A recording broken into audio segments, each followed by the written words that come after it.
Amen. Kaya po mga minamahal, sa bangin ito, ihanda natin yung puso at isipan, makikinig ng salita ng mahal na kung saan kakain yung ating kaluluwa. Mga minamahal, tayo po tumayo at ibibigay natin pagkakataon po sa ating beloved order preacher, Joshua Galosa. Praise the Lord.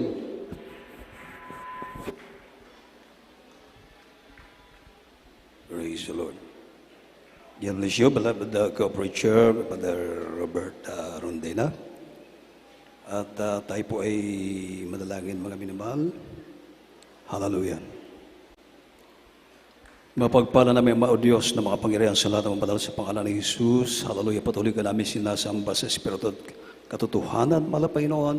At maraming salamat o Diyos sa paglagis mo sa bawat yugto na panamban sa araw na ito, sa mga papuring awitin, ang bahagi ng mga patutuo, malapay noon, lalong-lalo pagkilos mo sa aming kalagitnaan. Isa mo po kaming sinamahan, malapay noon. Maraming salamat o Diyos. At sa pagkataong ito, malapay noon, marapat yung panglingkod na ang iyong salita ito ay aking may payag na may pag-ibig at kasama yung kapangyarihan. Sa gana, wala akong magagawa. Malapay noon, hallelujah, through the leading prayer of our beloved Honorable Evangelist Pastor Willis Tadalmer, time prophet of God, alisin mong hadlang sa aming kalagitnaan, demons of destruction, opposing spirit, out of all the powers of darkness. I come and you cast out, be bruised in the mighty name of Jesus. Amen. Praise the Lord. Tayo po ay makakaupo na mga minamahal.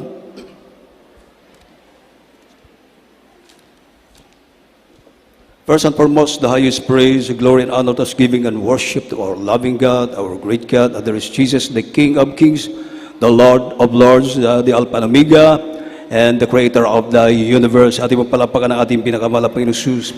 And I give the honor and respect to the man of God, our beloved and honorable evangelist, Pastor Willis Tadalmeda, the end-time prophet of our loving God, and to his beloved children-in-laws, grandchildren, and we will always treasure the blessed memories and teachings of our beloved and honorable Assistant Pastor Lina Almeda, beloved Mama Dar. And a pleasant afternoon to everyone, sa lahat ng mga webcast viewers, sa aking mga kamagagawa, beloved ordained preacher, ating mga beloved instrumentalists, ating mga beloved choir member, magandang hapon po sa inyong lahat, mga minamahal.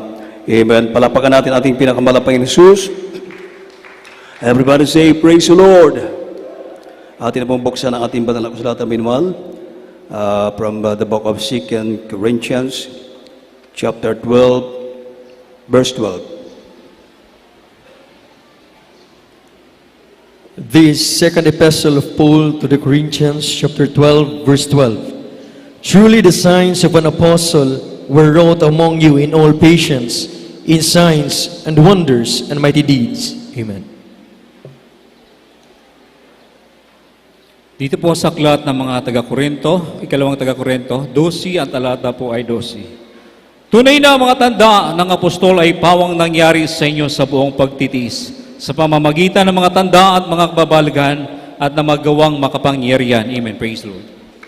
Amen. Salamat sa ating pinakamalapay sa pagkabasa ng kanyang banal na salita. At God bless you po, mga minamahal.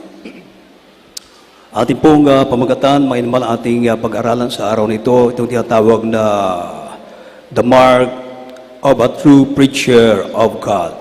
The mark of a true preacher of God. Ang tanda ng tunay na mangangaral ng Diyos. Amen. Katulad ng sinabi ng banal na kasulatan, yung ating binasa, truly the signs of an apostle we wrote among you in all patience, in signs and wonders and mighty deeds. Amen. Hallelujah.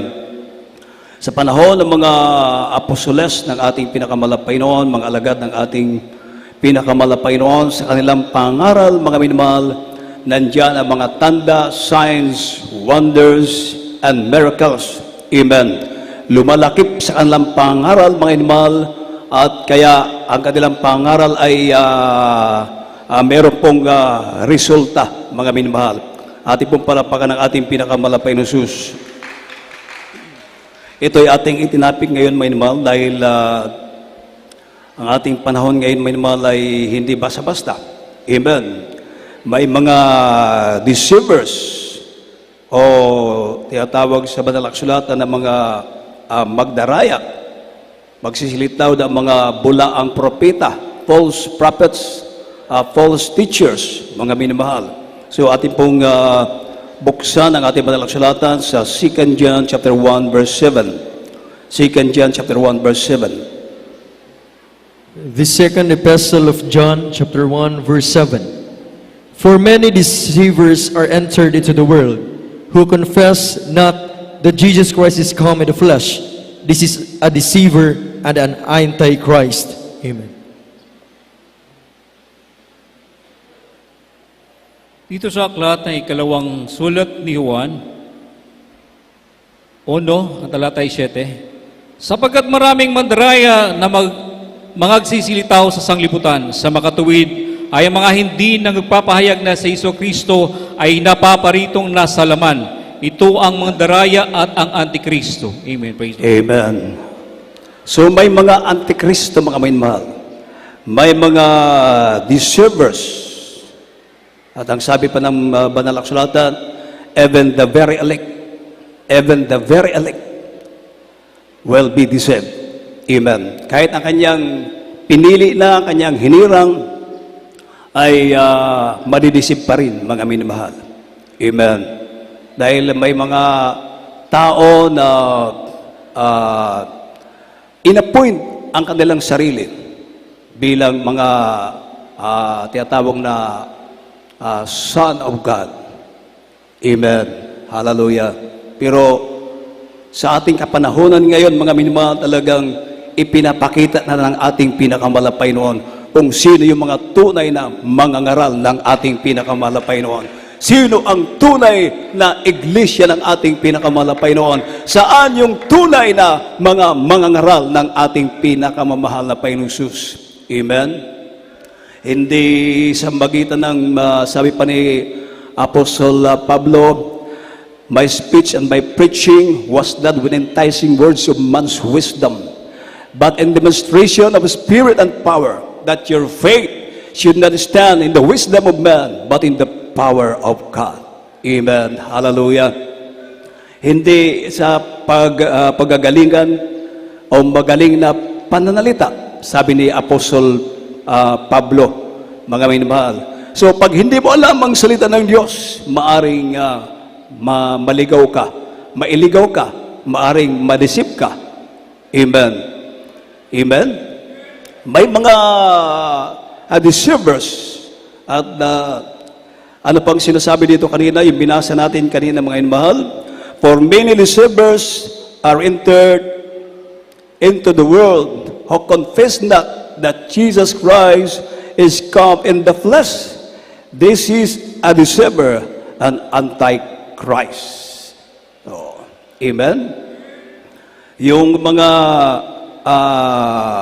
nagpapahayag, mga minamahal, na ang ating Panginoong Isus daw ay hindi naparirtong nasa laman. Amen. Hallelujah. Ang kanilang paniniwala ng ating Panginoong Isus ay tao lang. Amen. So, sa makatuwid, mga minamahal, dalawa ang kanilang Diyos. Pero sa Biblia, ang Diyos isa lang. But to us, there is only one God. Amen. Walang iba kundi ang ating pinakamalapay na si Kristo. Siya yung God the Father na nagkatawang tao. Walang iba kundi ang ating pinakamamahal na Panginoon Jesus. Amen. Palapakan natin ang ating pinakamamahal na Panginoon. So, ito yung mga antikristo, mga minamahal, na ang kanilang pagka-intindi, pagkaunawa ng ating Panginoong Jesus ay tao lang. Pero sa Biblia, siya ay Diyos din, mga minamahal. Nag-iisang Diyos. Palapakan natin ang ating pinakamalapay na Jesus. Everybody say, praise the Lord. At dagdagan pa natin, mga minamahal. Matthew chapter 24, verse 5. The Gospel according to Saint Matthew chapter 24 verse 5. For many shall come in my name saying, I am Christ, and shall deceive many. Amen. Ito po sa aklat ng Mateo 24, ang talatay 5.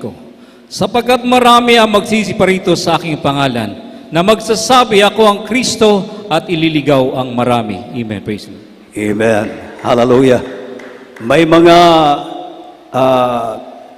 kumbaga, mga minimal inaangkin nila na sila yung Messiah. Amen. Kaya pag hindi ka dadaan sa kanila, hindi ka maliligtas. Ibig sabihin, inaangkin nila mga inman na sila yung Son of God. Amen. Sa Biblia, isa lang ang Son of God.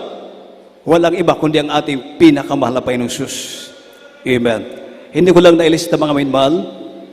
Ating pong buksan ang Mark chapter 1, verse 1. Marcos kapitulo 1, versikulo 1. The Gospel according to Saint Mark chapter 1 verse 1. The beginning of the Gospel of Jesus Christ, the Son of God. Amen.